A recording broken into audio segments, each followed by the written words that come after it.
Nekdaj je žival ni vedela, kdaj bo njen konec, ker so naredili to prvič obredno, drugič pa zelo diskretno, ne.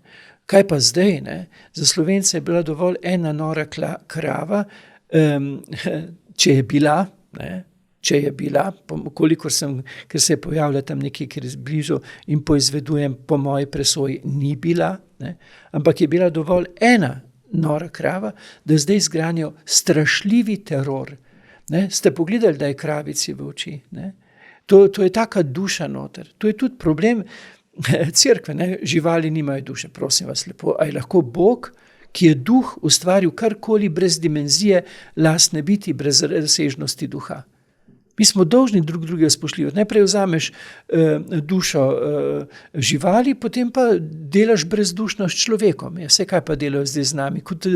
Mnogi kot živino, podcenjeno, izkoriščajo, plačajo ti minimalno, izkoristijo te do konca, da te ponucajo.